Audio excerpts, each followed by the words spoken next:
Je pense que nous sommes nombreux à vouloir convaincre. Donc je vais essayer de présenter ce que moi j'estime être convaincre. On va essayer de prendre deux cas. Donc je suis désolé si ça parle de vous, et il y a de fortes chances que vous n'aimiez pas forcément ce dont il est question à cause du fait que ça vous concerne. Néanmoins, je vais devoir prendre des exemples. Et donc je vais prendre des exemples des gens qui sont pro-religion, anti-science, donc c'est les mêmes, et pro-science, anti-religion. Vous êtes courant, ne vous inquiétez pas, il n'y a pas d'insultes, il n'y a pas de tout va bien, vous pouvez suivre ça, je vais juste expliquer un peu quelques éléments. Donc, nous avons nos pro-religions et nos pro-sciences, qui ont chacun leur réalité, que nous partageons, le réel qui est le même, etc. Bon. En tout cas, dans leur imaginaire, les pro-religions pensent que la religion domine et que la science pose un problème. Je ne parle pas de la science religieuse, hein, parce que là aussi il pourrait y avoir des débats, mais vous allez voir, tout ça va se résoudre, ne vous inquiétez pas, laissez-moi parler, ça va aller, ça va aller. Et donc nous avons les pro-sciences anti-religieux, où il y a des scientifiques qui sont religieux, encore une fois, laissez ça de côté, on va dérouler et ça va bien se passer. Et donc qui sont à l'opposé.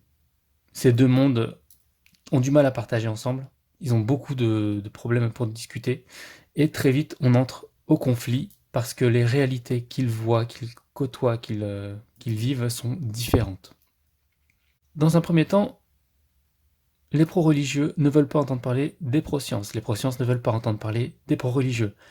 Donc pour convaincre ces personnes, pour qu'elles se convainquent l'une l'autre, mutuellement, il sera impossible de le faire tant que elles n'auront pas relativisé ce en quoi elles croient.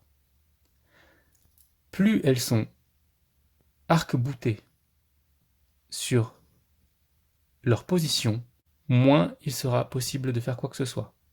Donc le premier travail, il ne peut pas être fait sans qu'il y ait un travail local des pro-sciences en eux-mêmes ou des pro-religions.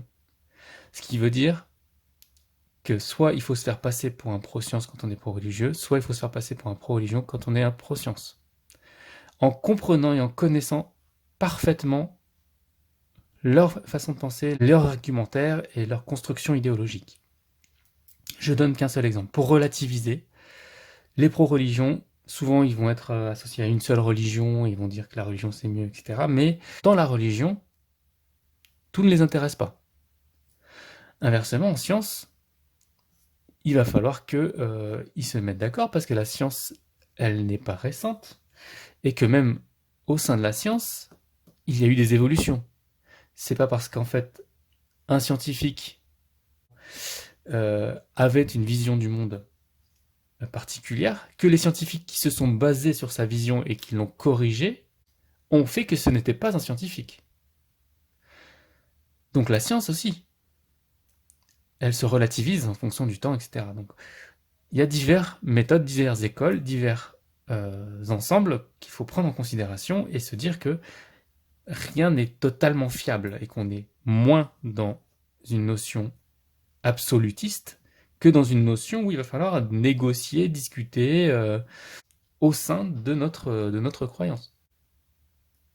Ensuite, il faut mettre le point sur les points communs. Par exemple, il va y avoir des écrits, des savants. Il y a des débats d'experts en religion, il y a des débats d'experts en sciences. Des règles de vie en religion, il y a des règles de vie en sciences. Il y a une hiérarchisation, il peut y avoir une institution, il peut y avoir tout plein de choses en commun. Des éléments qu'on peut comprendre, mais qu'on peut mettre de côté, qu'on peut admettre.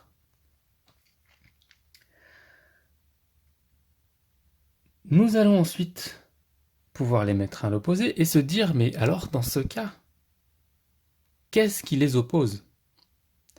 Et établir un certain nombre de notions en divisant, en projetant les notions sur d'autres valeurs.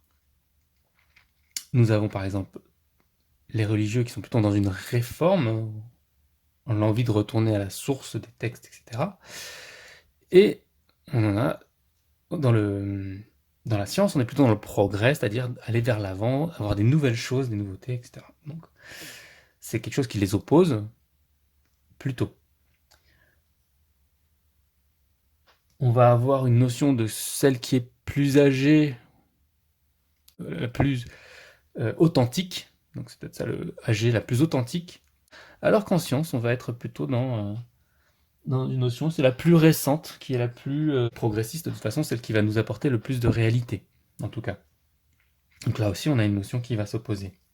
Ensuite, on a donc la religion qui considère en tout cas les éléments de la morale, plus moraux, plus importants. Et en fait, la morale du côté des sciences, c'est pas trop ça, c'est plus la technique. Plus c'est technique, plus ça a de la valeur. Donc ça aussi, on peut considérer que quand c'est technique, la morale n'a pas trop sa place. Quand c'est moral, la technique, on s'en occupe pas vraiment. Donc on peut les mettre un peu en opposition. Aujourd'hui, la religion est plus appliquée. C'est-à-dire on va avoir les cultes, les rituels, on va avoir des habitudes communautaires. Donc c'est de l'application. Et à l'inverse, en science, très peu de gens font de la science. Très très très peu de gens font de la science. Donc ils ne l'appliquent pas vraiment. Ils lisent des magazines, mais lire un magazine, c'est pas appliquer de la science. Et par contre, elle est très enseignée. Alors ça oui, la science est enseignée en grande quantité, massivement. Maintenant, personne n'applique. Et inversement, les choses de la religion sont moins enseignées. On vous explique pas pourquoi vous faites les choses. On vous dit de les faire, donc vous les appliquez. Mais globalement, en tout cas, on vous les enseigne pas. À vous d'aller chercher. Mais c'est pas un enseignement qui est donné de façon massive. Donc partant de là, nous avons des oppositions. On voit bien donc du coup qu'on peut coller les deux éléments là, la religion, les pro-religion d'un côté et les pro-science de l'autre, et dire que voilà, si on est plus dans ces catégories-là, on va être plus côté pro-religion. Si on est plus dans ces catégories-là, on va être plus côté pro-science. Et donc les objections dont on parlait tout à l'heure, oui, mais il y a des religieux qui étudient la science et inversement la science qui étudie les religions, etc. Enfin, tout un élément de choses. Mais oui, mais ces notions-là, on peut les retrouver aussi en science. C'est-à-dire qu'en science, il y a des problématiques d'éthique, il y a des problématiques d'application. Justement, ce serait bien que les sciences soient plus appliquées et enseignées aussi, mais aussi plus appliquées. Ce serait bien aussi qu'on passe pas non plus du progrès. Il y a peut-être des choses qui ont progressé, mais qui sont moins bien que ce qu'il y avait avant. Enfin, il y a peut-être des choses en mathématiques qui étaient plus simples à utiliser. Enfin, il y a des choses qui peuvent être intéressantes à utiliser, mais qu'aujourd'hui, en tout cas, on n'utilisera plus. Enfin, et en religion, c'est pareil. Peut-être qu'il y a des éléments qu'il faudrait revoir. Je pense qu'on peut trouver des éléments sur ces genres de choses qui permettraient de se dire, en fait, ces barèmes-là, en fait, on peut les appliquer aux deux côtés. Et c'est là que ça devient intéressant. C'est-à-dire que si vous êtes pro-religion, pourquoi est-ce que les problématiques qu'on a en religion, on ne les a pas aussi en science? Et pourquoi est-ce que les bonnes pratiques que j'ai en religion, on ne les appliquerait pas aussi en science? Il faut que les meilleurs des deux soient appliqués. Et pour ça, on a besoin du meilleur des deux. Et donc, qu'est-ce que ça veut dire convaincre? Convaincre, ça ne veut pas dire seulement obliger l'autre à avaler ce en quoi moi je crois. Ça veut dire, il va falloir que je comprenne, que j'accepte la façon de voir de l'autre, et que je me l'applique.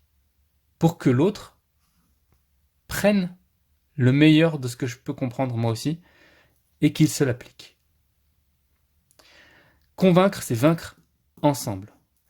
Et donc si c'est ça, ça veut dire qu'il s'agit d'uniformiser les bonnes pratiques et les mauvaises pratiques, qu'on soit, de manière générale en tout cas, en débat constant, et pas séparés et en train de s'ignorer. Pour arriver à uniformiser là où on est polarisé. C'est le processus qu'il faut suivre pour résoudre les conflits.